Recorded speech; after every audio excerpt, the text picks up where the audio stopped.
Hello and welcome to the Voices in Montessori podcast, brought to you by the Green Springs Center for Lifelong Learning. I'm Tamara Sheasley Ballas, and in today's episode, we're talking about how to meet the child who comes through the door in this day and age. My guest today is Ginni Sackett, who I consider to be Montessori royalty. Ginni earned her AMI 3-6 diploma in Portland in 1982 and led 3-6 environments for 12 years. Ginni served as the director of training at Montessori Northwest for 14 years, at which time she became the director of pedagogy at AMI in Amsterdam, a position she held through 2021. Ginni is a published author, presenter, and consultant, and though she officially retired in 2022, Ginni continues to share her Montessori wisdom with the world, and we're so happy for that. So welcome, Ginni. We are so absolutely delighted to have you with us. Well, thank you for inviting me. I'm looking forward to it. I have to tell you that I listened to a podcast of you talking with Jesse McCarthy, and I've shared it with so many people, and I'm so excited to have you on our podcast. So welcome, and we're gonna dig right in. Perfect. So what does it mean to actually meet the child who comes through our Montessori door? Well, the way I think of it and the way I experienced it when I was in the classroom is there can be lots of information about a child, and sometimes that can create you could have I don't want to say prejudice or bias, but it could be like, it's this type of child. And often at this age, we're talking about, ideally like a young 3-year-old coming through the door. And it's like, no, there's no labeling really. And it's just, who are you? And I worked for a school that had the parents filled out a form, when they applied. And it had some information about the child's daily life and things. And I learned I didn't even read that until I had met the child and spent a little bit of time with the child. Then I would read it later. But I just wanted to have this completely open, to use our skills of observation and really just see, who are you today? Because at this age, they can change from day to day too. So that's how I think of it, as we observe the child, then we begin to identify and interpret, and like, what am I seeing? How is this child relating? How is this child acting? How do I interact with the child? How does the child interact with me? And then I begin to make some creative responses and plan. And that's where all of our tools, our wonderful environment will help me. It's like, I'm going to try this, or I'm going to invite this child to these kinds of groups. I'm going to create some group activities. And sometimes I would literally create a group activity that was really targeted at just one child, but everybody else benefits. So it's a win-win situation. So to me, it's really important to just like, who are you? And let the child reveal him or herself. And what I hear you that's underneath that, because so often the children that we're really studying or that we're really contemplating are children who may have more difficulty settling in to the Montessori classroom. Yeah. Those are the children who we can be really ruminating on and thinking about, and one of the pieces that I hear that is implied, but I want to say out loud, is you're loving that child that's in front of you, and you're paying attention to your own judgment. Yes. And when that noise in your head comes in that, they're ruining, because we could do this as Montessorians, they're ruining my classroom. Yes. We forget that it's for them, and that peace or that sense of well-being. And so can you talk a little bit about that process as a teacher or a guide? Absolutely. Well, first of all, Montessori herself gives us a caution that our environments aren't really for the perfect child. They're for the child who has challenges. They're for the child who's had obstacles to their development in the first years of their life. They're for the child, she worked with children who had trauma. She did a lot of that.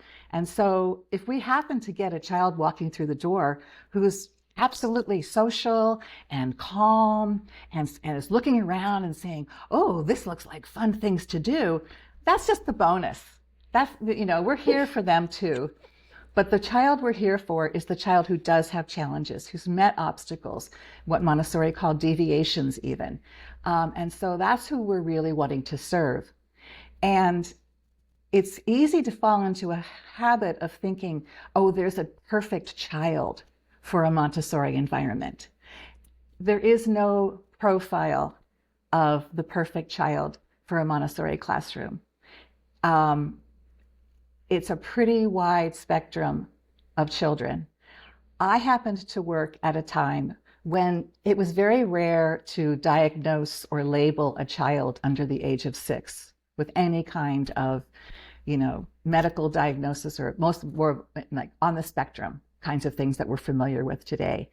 And there were times when, it would have been helpful if I had known that. If I can give you an example, I'm going to run into an example ahead already.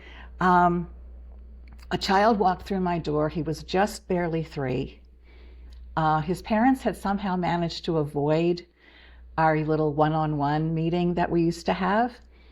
So he walks through the door on his first day, and it is clear. I'm not an expert. I'm not a special ed person. And this was actually verified later. He had Down syndrome. But there was the parents were in complete denial, apparently. And they certainly didn't share that with us. And he was one of my biggest learning experiences. And he did fine. He did great. But it took, it took months, that would be a big thing to go into. But you basically want to fulfill your role of meeting a child with respect, with compassion, with, embracing them for who they are, not wishing they were someone else.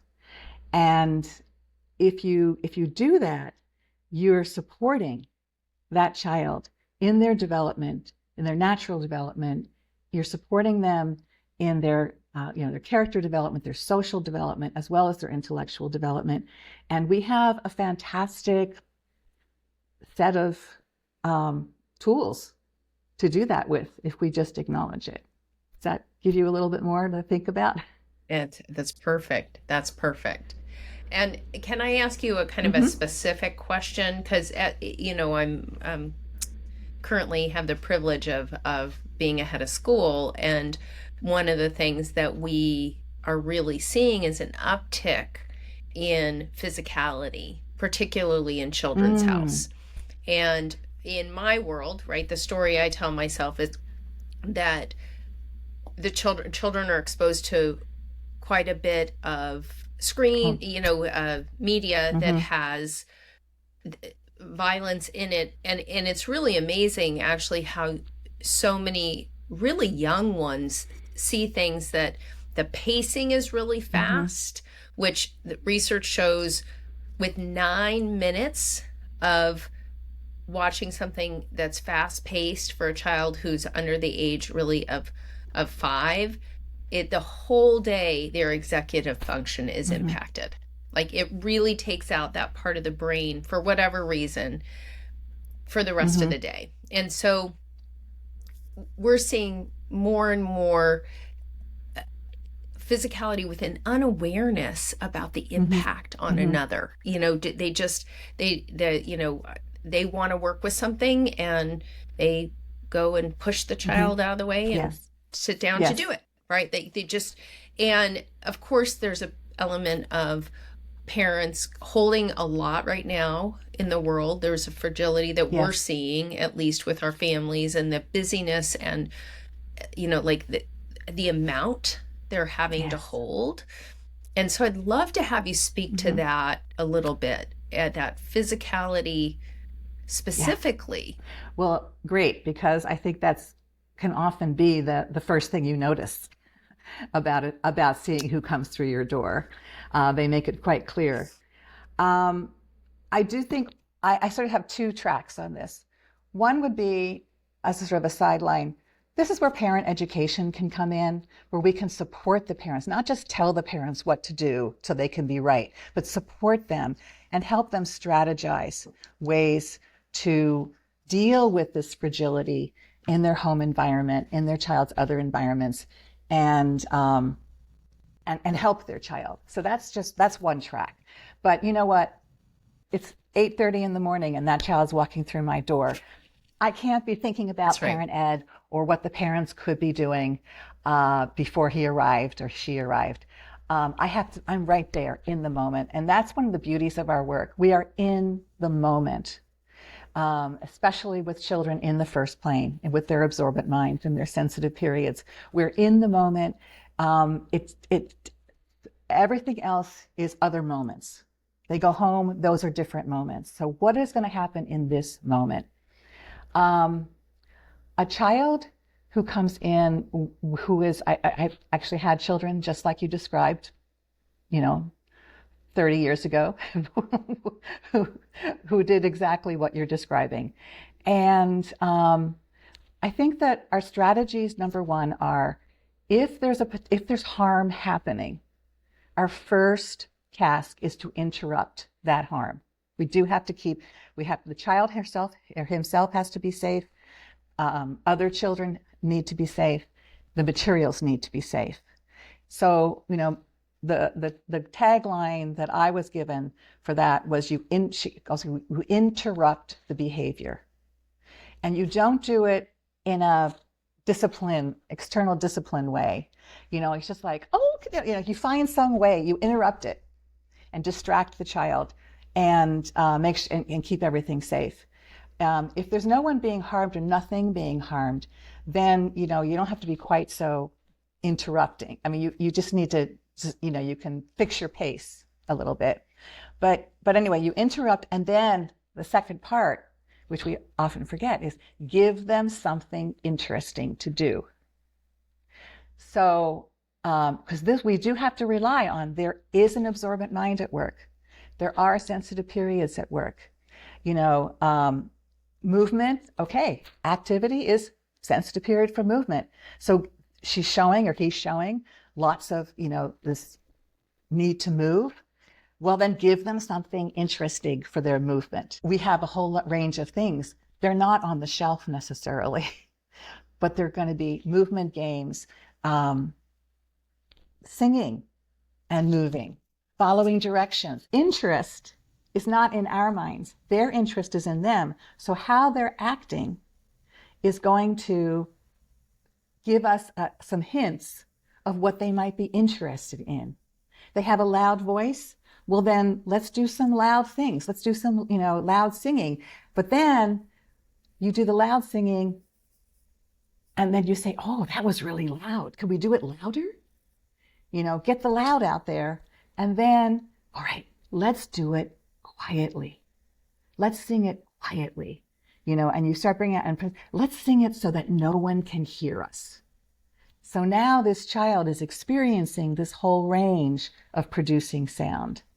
And I just have found that the child herself or himself is showing us what they're interested in. And that's what we have to build on. And really what they need, right? You're looking at that Yes. unmet need. What Yes. is that Yes. need?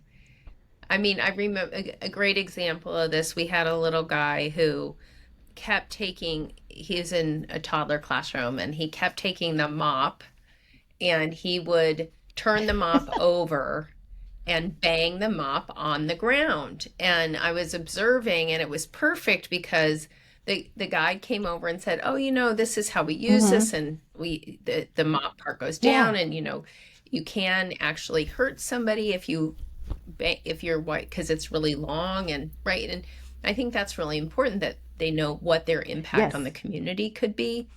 And she turns around and he goes right back to it. And it was perfect because she said, I think you might be interested in drumming. And she went and Yes. got a drum right out of and it was a toddler classroom, and he Yeah. was interested in drumming. He Yeah. drummed and drummed Yeah. and drummed. And so really looking at what that Hmm. need is underneath, because they're like we are. How many adults do we know that don't actually know what it is that we need underneath that? And the gift of having somebody really look at you with curiosity and say, gosh, what what could it be? Like, what could you really need Hmm. in this moment? And looking to connect you with, as Dr. Montessori told us, just that right work. That's a perfect example. They are showing us we just have to be the creatives. We need to interpret. And this is where not having expectations can be really helpful. Expectations of, well, this is how the classic 3-year-old acts or the classic 5-year-old. No, every child, humans, we have so much variety in our natural humanness. But what we can rely on is that Mhm. these children also are in the process of developing their characters, developing their social capacities, their society. And that we have as a universal. And so we just have to, if we can plug them in to um, anything that they're interested in, then the positive effects of following an interest will be happening. So really looking at connecting them really to their own Yes, I spirit. love that. Because, as I said, we can't have this stereotype or this profile of how it's supposed to be. I think too many times Hmm. as Montessorians, we get into this, oh, well, the classroom needs to be quiet. We can't accomplish anything if there's any sound, if there's loud voices. That isn't true. Some days are loud, so you go with that. And some days are quiet.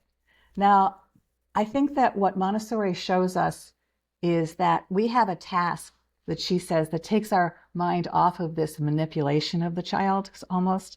She talks about we normalize the conditions in the environment. We create the conditions. We don't normalize children. That's not something we can do to children. Children accomplish normalization, what we call normalization, through their own work, their own activity.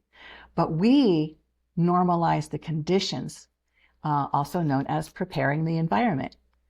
We create an environment where children can experience this, maybe for the only time in their lives. I've had children work with me who are, after a few months, if you took the perfect example of normalization, this is the perfectly normalized child in terms of following their interests, working with their hands, having control, being interested in new work, concentration, all of these great achievements that are possible.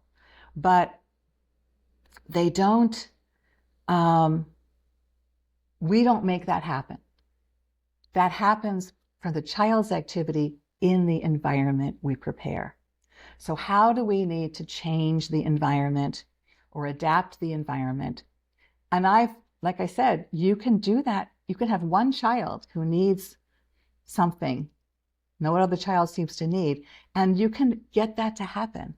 Um, I think I had once I had a child that was being very extremely disruptive, and he'd been with me for a while. So I'm like, I was talking to a colleague, my colleague. She was also the head of school, but she was a great colleague. And I was just describing it. And I was saying, I'm so frustrated and I feel so bad. What am I doing wrong? And she looked at me and she said, that's not the right question. What do you need to do differently? That was the question. And it was so liberating to hear that and to have that like she like intervened for me. And I was just like, oh, so it's not about blaming me. I'm not doing something wrong, not feeling bad. I just was like, oh, I haven't figured out, I know the things that don't work. That's helpful. Now I've got to keep looking and keep trying to find the things that do work. And that's life. That's humanity, in fullness. That's what we do every day. This isn't, and with this, again, with this first plane child, they can achieve amazing characteristics of what we call normalization in our environment.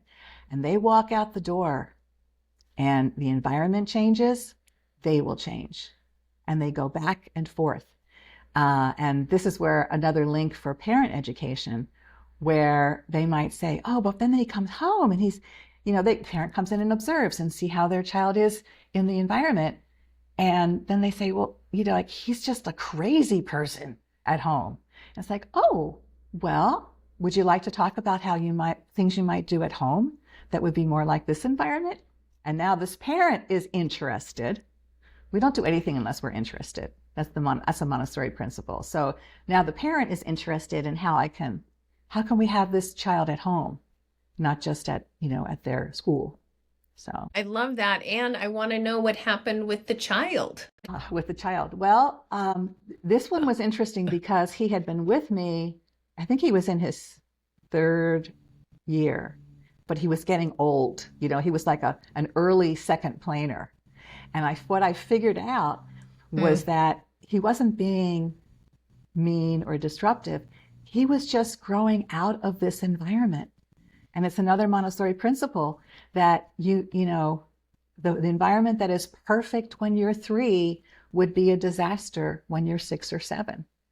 And so that was my big insight, and which I used for many other older children, because children wouldn't leave in the middle of the year. We didn't have an elementary program. And so they would stay for the entire, final year, even though they were developmentally, and so I talked to elementary teachers about how they would receive children. But basically, it's just like, again, what is your interest? I had a girl who was doing this, but she was mostly bored. She wasn't disruptive. She was just bored. But then I realized she loved writing, and she had been working on her handwriting so she could handwrite. She would spend half of the morning just sitting at a table writing a story. That was fine. She was happy. She was using all of her skills of literacy, and she was calm, and she was finding, something interesting to do. And so sometimes it's just, you keep trying until you find the one link. That's what Montessori tells us, right? You're connecting. You have to find the link. When you find that one link, especially for the young children, the new children, then you can build on that. And the child begins to trust you. Some children arrive with experiences of how they've been disciplined, for example, how they've been externally controlled. We don't do external control. We help the child develop their own self-discipline, their internal discipline. We give them experiences. We support them in doing that. We don't do external discipline, so to speak. We don't discipline the child.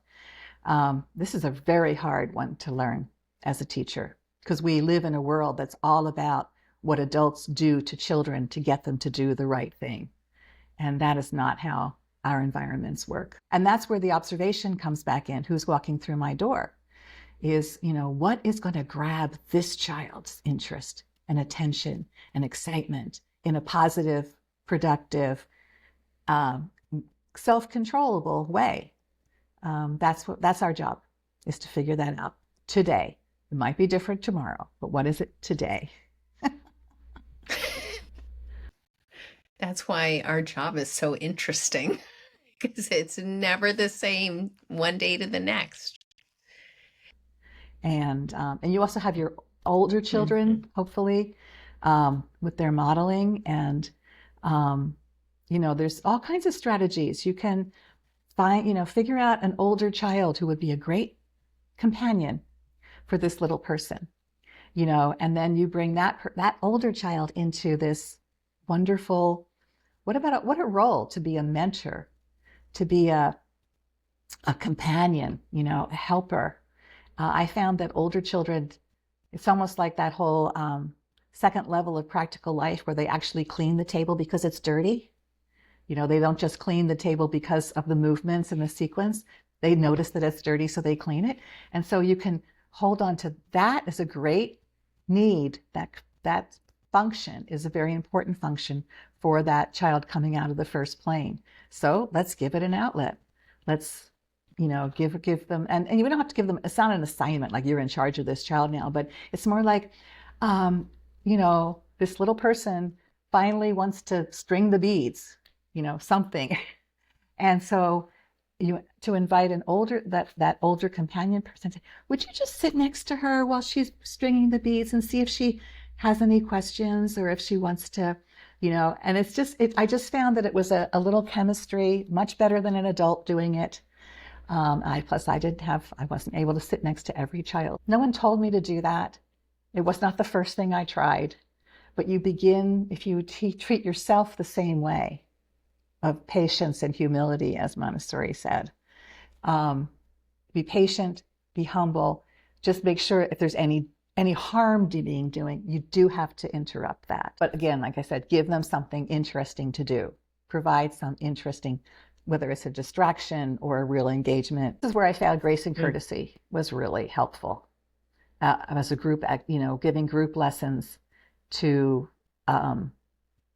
on how to move through the room. You've got a child, actually AMI USA just published an article of mine in the newsletter last week, and it's about this, but a child who came into my environment and she couldn't stop moving, your active person that you were describing. Everything was a straight line running, no matter what was in the way. So it was, running over rugs, knocking over materials, knocking over other children, even hurting herself sometimes, and creating a lot of chaos and a lot of tears and frustration. And, so I was doing a lot of, this is the beginning of the year. She was not quite 3. And so, but what I started doing was I noticed she was always interested in things at a distance. She wasn't interested in any lessons for herself, but she was always like she'd be attracted if a child was doing something. If there was some group happening, she wouldn't necessarily join the group productively, but she would watch. So she had this interest. So I just started doing, every day I would do all of these grace and courtesy lessons about how to move in the room. And I got very creative with other children. I found that if there was a grace and courtesy that was targeting a particular child, don't invite that child necessarily. Let them see it at a distance so that you're not targeting them. But she would watch the lessons. I could detect her little glimpse. She would, kind of like, oh, what's going on? And it would be things like, not just like how to walk around the rug. I'm going to walk around the shelf. I'm going to walk to the windowsill without making a sound. I mean, I had to create all of this novelty in these lessons and how to move. And then the other children would practice it.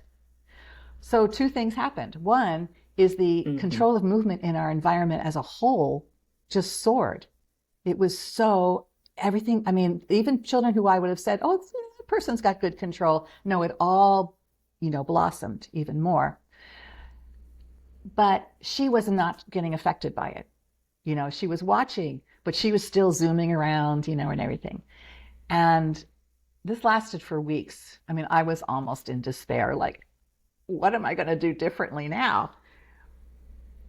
One morning, I was sitting in my chair, and I felt this energy, and I looked up, and she was standing all the way across the room, as far as you could, to one side of the room.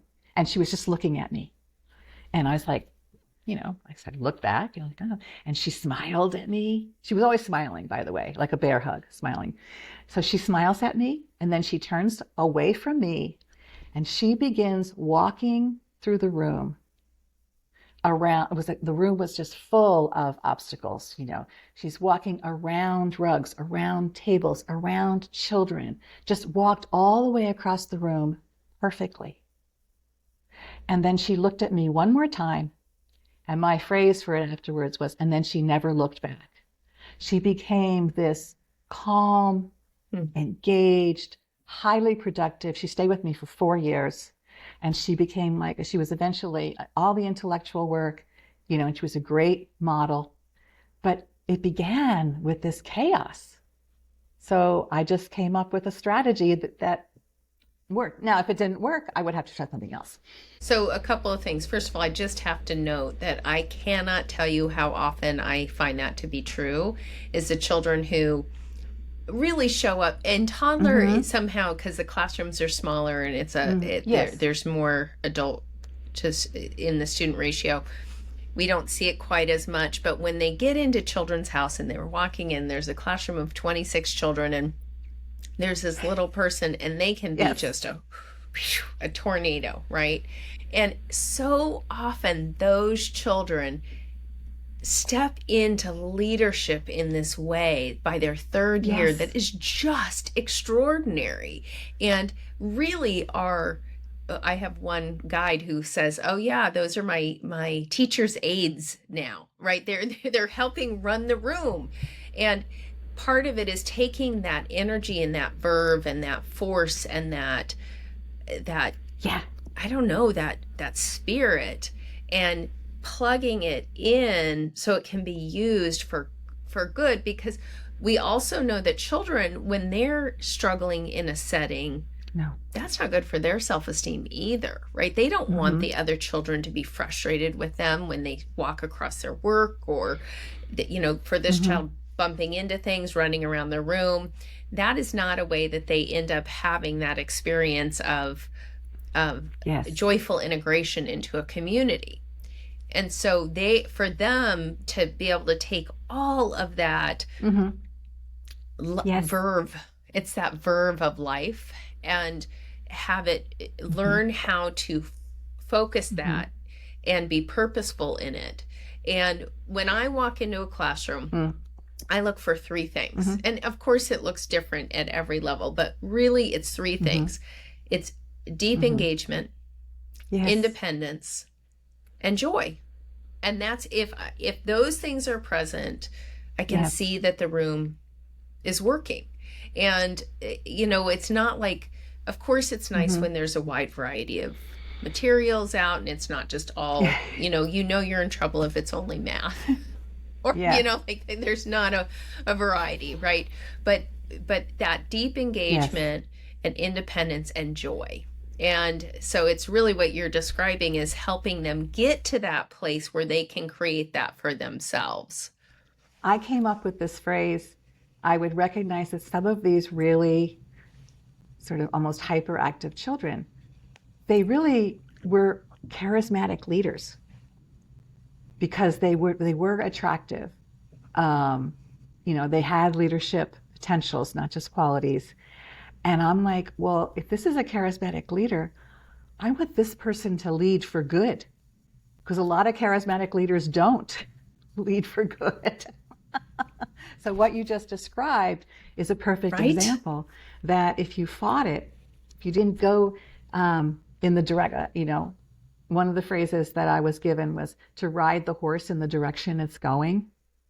And so now, if it's going across a cliff, I don't want to ride off the cliff. I want to turn it around. So that's where the harm is happening. But otherwise, if this is the direction this child is going in terms of their personality and their energies, then let's help them direct it for good, for joy, for love, for the best of others. That's right. As well as themselves. And so we are ideally set up for that. Too many other educational environments are not. For other educational environments, children have to conform to certain behaviors, and certain, even just like physical situations. We don't have that. We don't have that limit. So let's go with it.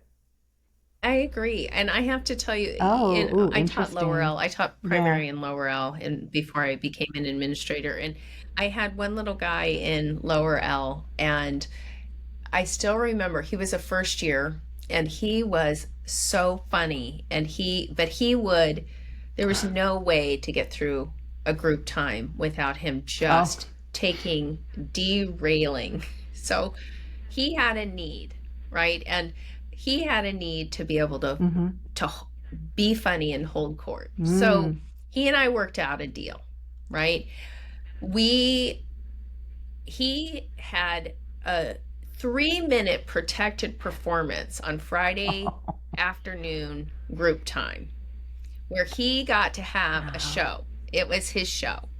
And it was so interesting. And, I set in a little alarm, and he had that time where he knew he could perform. And it really was amazing because then the rest, he didn't have to interrupt and come in, Yeah. because he would come in middle of other people talking, and it was really challenging for him. And it's amazing how much and it wasn't perfect by any means, but I could just look Yes. at him and say, remember, you have Friday for this. And Rosa's talking right now, so let's let her finish, Yes. because what she has to say is super important too. And he got that. He really got that. And it was one of Yes. those things of really looking at what the need is and how do you meet the need. And for him, I mean, I wouldn't be surprised. And actually, it's been so many years now. I probably could look him up and see what he's doing in the world. But it Mhm. soothed him, met his spirit, met his need, met the need of the group. And I think we have to remember that our responsibility is to Oh, really look yes. at them as each as an Hmm. individual and not try to be plugging them in. Not that we don't, Hmm. of course we want to give them the lessons. That's the other piece that I'm finding, and I that has been, as these children have come in, and from even when I started, when I was teaching, which was about 20 years ago now, the amount of concentration children are coming in with is Hmm. much shorter when they start with us. And I will say that I find now that giving lessons has never been more important. And when I'm talking to my children's house guides, particularly, and toddler too, but the children's house and the elementary, you're really needing to give enough lessons that you're able to really give the full gamut and Hmm. keep that child's spirit engaged. And I think oftentimes what I find is if I walk in and there's not that engagement, Yes. what's really present is boredom. They're not looking in the same way. They're not going to I find that oftentimes these children haven't had the opportunity to build the skill Hmm. of managing their time on their own. And to really support them, we've got to be giving lesson after lesson Yeah. after lesson to have that full gamut. Often getting all those lessons for the adult is a challenge. How many lessons can I give in a day? And so this is another place where one year I had a lot of new children coming in, and we were up to the full count, 20 some, 25 or 26 children. And I had the same feeling. They need to see not just all these group activities, which is fine, but they're looking at the shelves, you know, what's on here? What are we doing? Now, in my tradition, my heritage of Montessori is you don't put anything on the shelf unless at least one child is ready for it. So you just have all these empty places. Then when a child is ready for it, it suddenly shows up, which I find gives it like a lot of, oh, this new thing. It's Mm. for me, you know. Yeah. But anyway, what I did, this is all these very young children, and still working on their self-control and their voices and all that. So what I would do, and these would be things like bead stringing, the very simple early practical life, or even transition activities. And I would invite all of them, and there were probably 9 or 10 new children. So this was a big challenge. I would choose one child that I thought had the maximum interest in this activity from my observation. And then that child would be getting the lesson, but I had all the rest of them watch. And I had given lessons on how to observe, like where your hands are and how you stand and watching. So we had practiced that a lot. So they would observe while I gave the lesson to this child. And then the rest of us would just sort of sneak away from the child. I would transfer them into activity. And then I would name them one by one. And I would, of course, have to have been monitoring, were they watching? And so I would name any of the children who were truly watching. I said, when that's back on the shelf, Tamara, you can do it. And, when that's back on the shelf, Jamie, you can do it.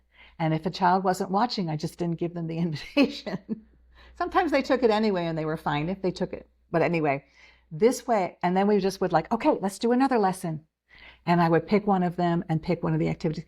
And then we would leave them. And so soon there's this little trail of children with their own activities, brief lessons.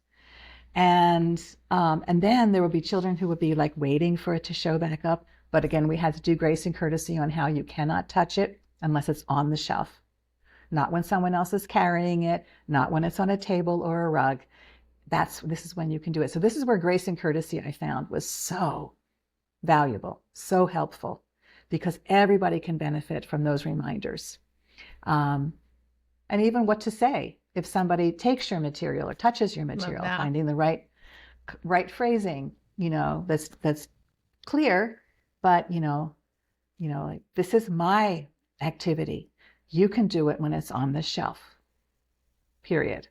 So children practiced saying that. So then other children, they would have that group lesson and the people would hear, oh, that's what's going to happen. Oh, okay. So this is that whole dynamic of life rather than education, so to speak. So what are the knowledge and the skills and the principles that support the Montessori adult in doing all of this? Because it's a big lift. It is. So I don't know. We would love to have a recipe, right? We would love to have a formula. Please, could I have that too? I know. Wouldn't it be fantastic? And who knows? There might be a child who comes in the room who would be fine with just doing, and it will happen. My formula that I came up with: think ABC, and you'll know what to do about D. So constantly, I read Montessori all the time. I didn't have too many people to rely on for advice. So I would any chapter in her books that had the word adult in it, I found was a great entry point. Sometimes it was like she was actually talking to me. I had a child once who, on the line, he loved to do the activities on the line with the group.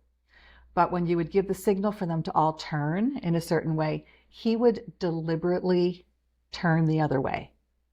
And so now there's this big, who's going to move? And he's looking at this person in front of him.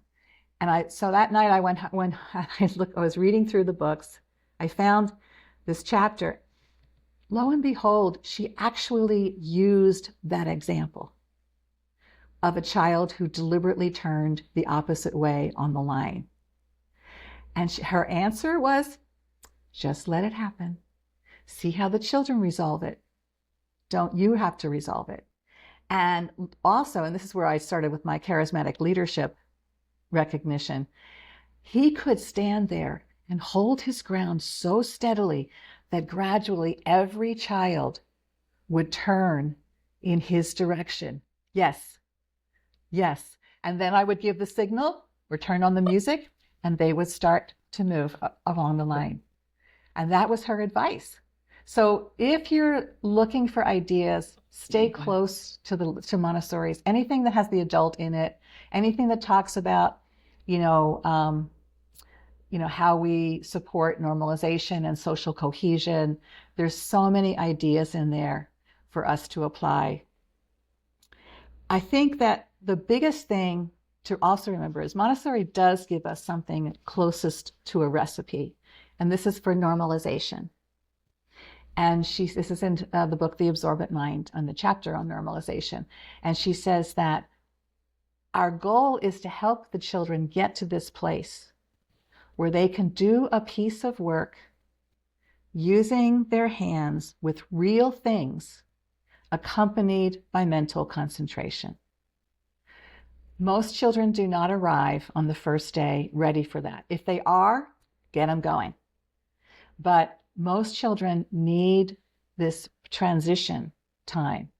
And she actually called it the collective stage when it was impossible to give all these individual lessons. So you just work with the group. You just do all kinds of things with the group. It probably is the closest we ever get to looking like a conventional preschool, where the teacher is in charge. Because you are. She says you have to be the focus because the children aren't ready yet to focus their own energies.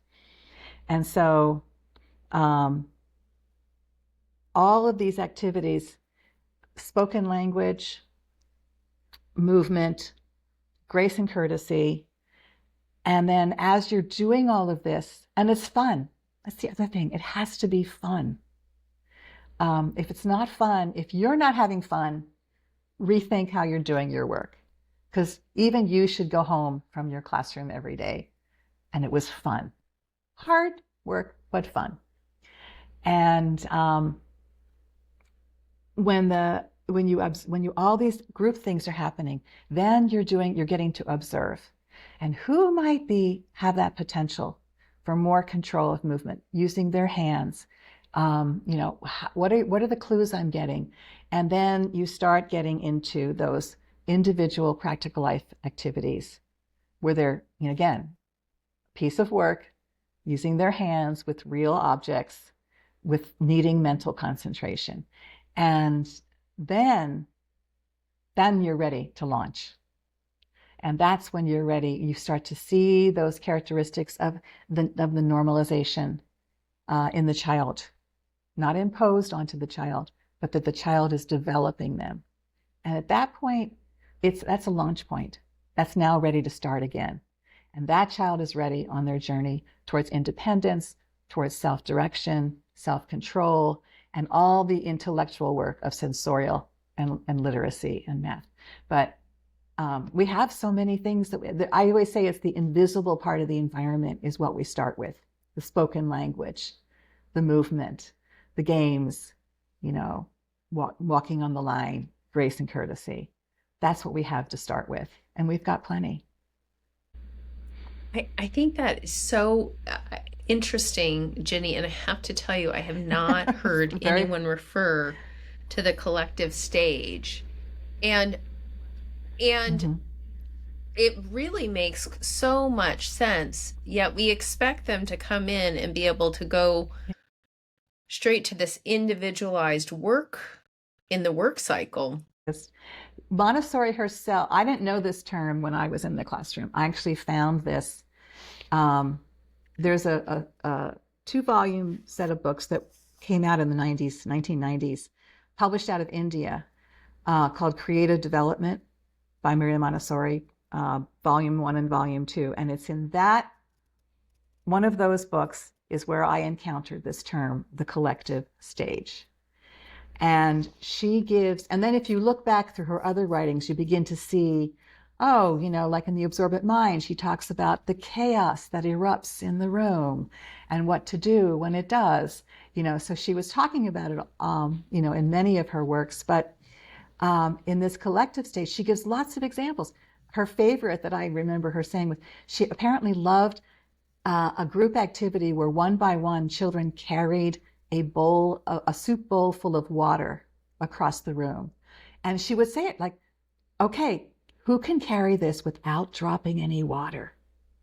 And just like all of these, again, invisible activities, you put together something that can be carried, a tray with something noisy on it, carry it without. Or like your example of the drummer, like that wanting that kind of pacing, that rhythm, making noise, but making a noise that's acceptable as opposed to just a random chaotic noise. Think about the amount of silence that is required from the group, or that sense of just pacing. And it's so easy for us to skip over that and not be playing the silence game and not be giving them access to these things that she built in that were meditative and mindfulness activities. And those things make so much difference. The classrooms that do those things consistently and persistently, I see such a difference. And it Yes. doesn't come out of Yes. the top down of the guide controlling. Yeah. It comes out of those children building that skill and having, developing Yes. that sense of themselves and that responsibility and that inner discipline. And so Yeah. and I really appreciate you talking about the collective, because that makes so much sense. I remember listening to one of your podcasts, and you talked about, if you have a classroom that's not normalized, you actually talked about, and I never heard this before, Yeah. about bringing everybody together and Yes. singing, getting really loud in your singing, then getting really quiet in your singing, and and not just kind of trying to plow through with the model, but bringing them together and developing that sense of community and that connection and their ability to Mm-hmm. follow instruction as a collective. That makes so much sense. And so often I think we kind of vilify that. Well, actually, even yeah, we vilify it because say, "Oh, that's not Montessori." You know, this, and there is no, again, there's no profile of the ideal child. There's no stereotype of the ideal environment. I've had very, what would be described as very normalized environments, and then just one day, for whatever reason, it's chaos. And in fact, it was so loud. One day this happened.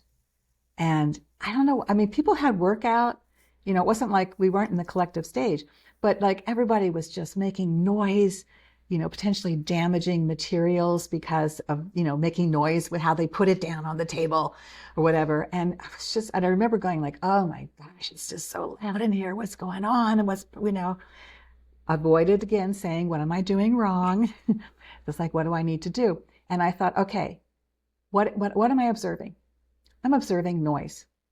They're using their bodies in various ways, not so much their voices, but definitely their bodies in ways that are accidentally or whatever, making noise.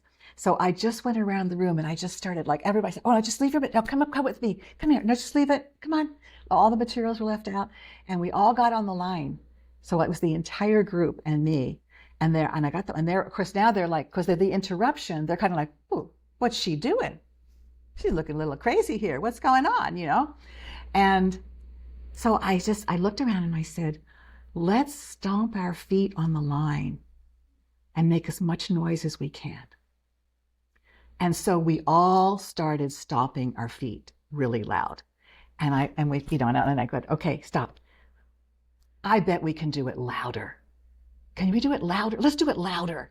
And so, oh, loud, And then I said, let's make it the loudest we possibly can. Now, what have I just done? I've actually just slipped in an audio sensorial lesson on loud, louder, and loudest.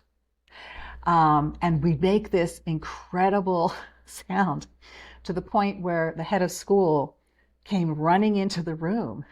She's like, what's going on? Is everything okay? And we all, and even I had to look at her like, oh, yeah, we're all fine.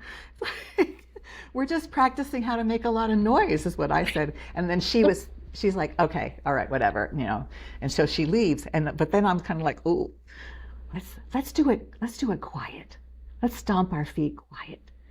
So we did it, And then I did quieter, quietest. And then I said, let's stomp our feet so there's no sound at all.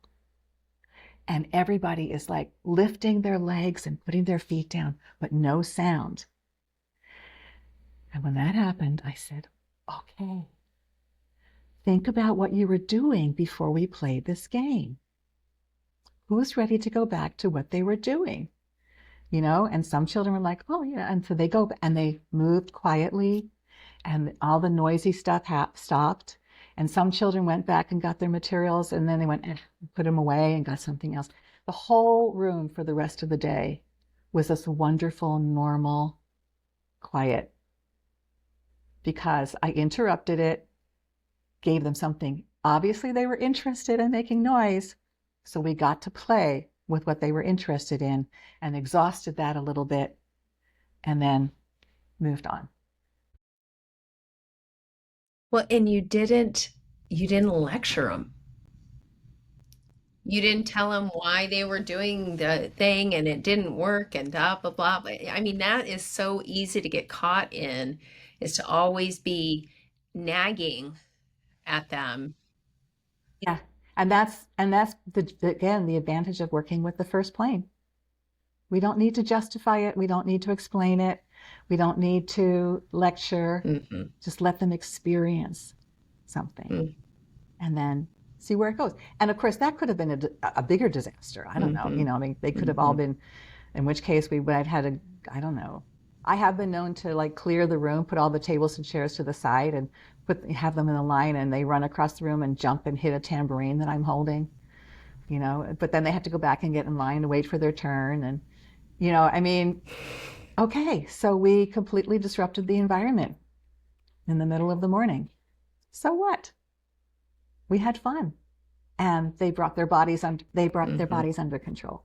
And they needed that. They needed somehow that. So it's interesting to think about how the work cycle itself doesn't always meet the need, and we have to be able to step into what is really the need, what's the interest. I like reframing that even as interest, Ginni, because I think it's really easy for us to step away from their interests. You know, it's really easy to go into what we think they need, you know, and rather than actually looking at the interest. I really appreciate you represencing that. Yeah, Montessori said nobody does anything unless they're interested. Now, sometimes an external threat can be enough. Oh, I guess I'm interested in doing this, you know, because I don't want to get punished. No, that's not how we work. You know, you only do what you're interested in. And then once you're interested and it grabs you, then you start developing skills. Like the self-control of the whole body, you know, being loud and then being really, really quiet. You know, that's a huge skill to have, especially for the first plane. And then it can be applied in all kinds of other contexts. And then they're able to focus on other things, going back to that piece of work done with your hands, with real objects, with, you know, mental concentration. And now suddenly new skills are being developed. And she said very clearly, new skills are the basis for new interests. So do all that spoken language, get all that vocabulary going, get the games going, get the I Spy sound games going. And okay, they're interested in that because they're in a sensitive period for language, which is spoken language. But then what are they doing? They're developing all these preparatory skills for literacy. So now there could be a new interest in, oh, this shape means this sound? Huh, who knew? You know, so now you have new interests that we have the perfect, you know, the perfect activities to match that new interest. And that's how we work. That's how it works. Okay, I think you could just drop the mic right there. Right? Just drop the mic. That's so beautiful.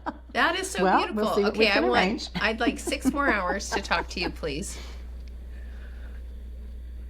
That's so helpful, so beautiful, so inspiring. Exactly what we need to be thinking about. Right. Is how do we meet the welcome, children and thank you who for are showing up me. and walking through our door. Thank you. Really, really a gift for me as someone who's in administration, and also for everybody listening. It just really getting us I would just like back to center and how we're serving and our I would children. Just like to say and really putting their interests at the center. The developmental world of young children has not changed. We have a different cultural world. We have a different world that likes to label and diagnose children. But let's just see who's walking through the door. Don't worry about that diagnosis. You know, is this child on the spectrum? Does this child have, you know, ADHD or whatever? Who are you? And what do I have for you? And what do I need to know more of? And then we'll be fine. Yeah. You're welcome. Thank you. Mm-hmm. Beautiful. Thank you.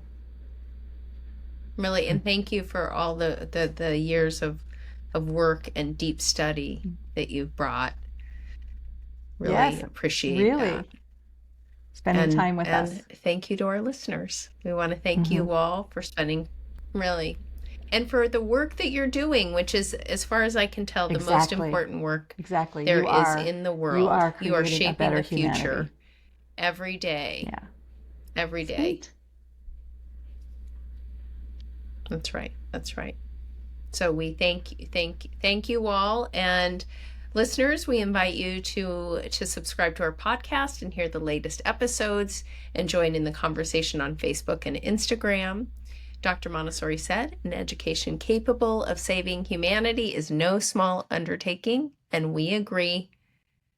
And so let's do the work. Thanks so much. You're welcome. Thank you. Ginni literally wrote the book on classroom management, The Art of Normalization, which is an AMI booklet. We've included a link on our show notes page.